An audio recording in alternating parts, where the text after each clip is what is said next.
Earth Services is dedicated to helping youth and helping animals. Earth Services needs your help. Let's talk about it. In studio from Earth Services, welcome to you, Dave Verstraete. Dave, glad you're here. Thanks. Corey DiCarlo, you here as well. Both of you with some opportunities to share. We're going to see some pictures of some bunnies because that's part of your, obviously, Earth Services. What is it, Earth Services, in your terms? Corey. Earth Services is a non-for-profit animal rescue. It operates out of Bellevue, Michigan. We take in animals that have been abused or neglected or surrendered by their owners, and we keep those animals as we try to find a forever home for them. We have a very wide, actually, variety of animals, from farm animals to house pets as well. Earth stands for? Educated Animal Rescue and Teen Haven. The other half of that, I'm part of the rabbit, animal-specific rabbit side of Earth Services, but there's also a section that helps between up to 15 teens at ages 8 to 18 as well. How are you involved, Dave? I'm just a rabbit foster for the rabbit rescue. That's more than just you have an important job, that's for sure. What do your responsibilities include as a rabbit foster? Well, typically what happens with the rescue is we'll meet the person that's surrendering the rabbit, normally at a place halfway between. They surrender the rabbit, maybe their cage, some food. If they don't surrender any of that, typically we ask for a fee for the surrendering. After that, we take the rabbit home. We get it used to our house or the room that we're putting it in, and we put it up on Pet Finder. We take pictures of it, videos. Videos tend to help quite a bit, and we put it on our blog, which is earthrabbitrescue.blogspot.com, and we put it up on Craigslist and on the Earth's website as well, which is earthservices.org. Yeah, we talk, Corey, often about animals that need rescued, and most of us think about the dog and the cat, but how has the rabbit population come to be part of your process? Rabbits are actually, probably house rabbits are more similar to cats and dogs than people, I think, realize. A normal rabbit that you see outside is not the same kind of thing that people take in as pets. They're domesticated breeds. They don't survive on their own outside, so people that turn them loose, and we try to catch those that were turned loose and save them, because they won't survive long conditions, and as well as their coloring isn't conducive towards hiding in the wild. But so rabbits are just as much a domesticated pet as any other cat or dog would be. So they're in need of rescuing and care and fostering, where we take care of them until we can find a forever home for them, just like a cat or a dog or a horse or ducks and goats and the other things that Earth Services brings in. Expand on that. Horses? Earth Services currently has about 40 plus or minus. Unfortunately, there's a pretty big swing as maybe a large seizure of neglected animals comes in, or particular financial conditions might force an owner to surrender those animals.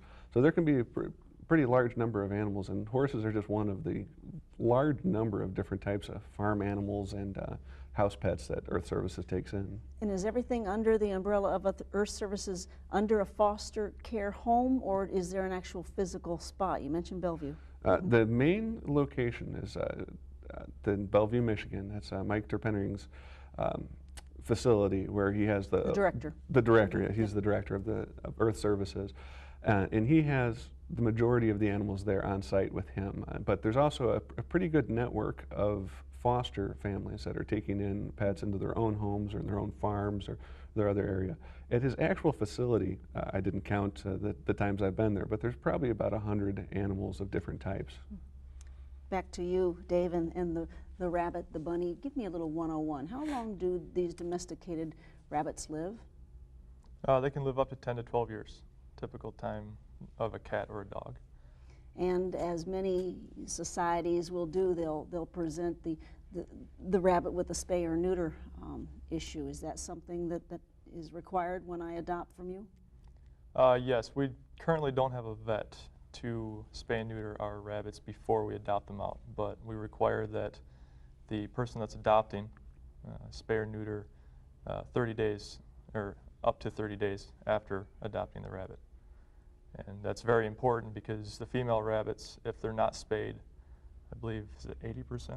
Yeah, 80% risk of ovarian cancer. It tends to be fatal in them a lot earlier. It shortens their lifespan a great deal. What do they eat? What do rabbits eat? Again, domesticated. A lot of hay. And Hay? Yep. A lot of hay and vegetables. And yep.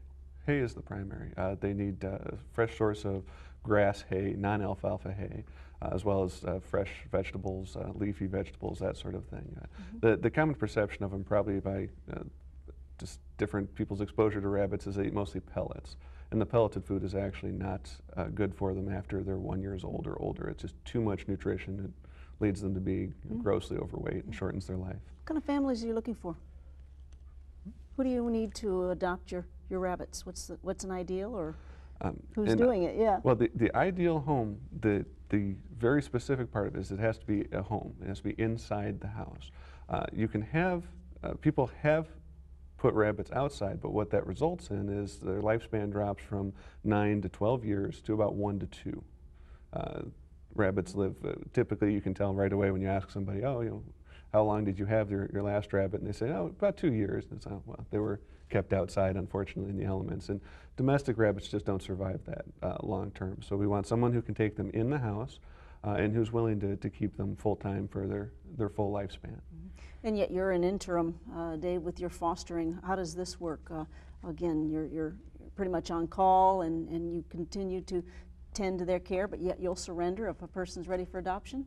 Yeah, that's a little bit, and I'm kind of an intermediary as far as contact or communicating with Corey and Melissa as far as Melissa, your wife. My yes, wife, Right, yeah, yeah. does the bulk of the work. Right? Yes, she does. And basically for the quality of the home.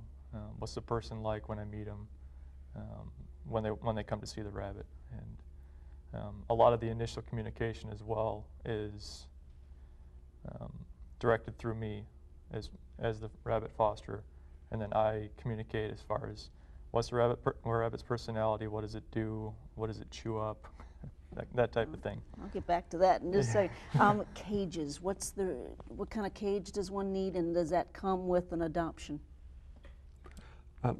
If the rabbit had come in with a cage, and if the cage is an appropriate type of cage, we can sometimes let that cage go with. But the majority of the rabbits that we get in are either seizures by the sheriff's department, neglect cases, that sort of thing, or people who are turning them over because they can't afford to care for them anymore, or have been caring for them outside and can't do it appropriately. So a lot of times they don't, unfortunately, come with a cage. But cages are available for rabbits in most pet stores. They just general specifications is you don't want a wire bottom cage that you see with a lot of the outdoor keeping of rabbits, because it leads to abscesses and cuts on their feet. How much attention needs to be given to a rabbit? You mentioned their emotions. It's quite a bit. If they're kept in a small cage, they tend to, I guess, be very timid. They need to get out and exercise, stretch their legs. If they're kept in a cage for too long, they have a tendency to, I guess, as far as human contact, they're quite timid towards humans at that point. So constant feeding, as far as a clock, like on the clock feeding, they're creatures of habit, so they like it when everything's the same every time. If you mess around with their cage, they don't really like that much. They are litter trained, so they will go in one corner of their cage typically, and that's very easy to do. But as far as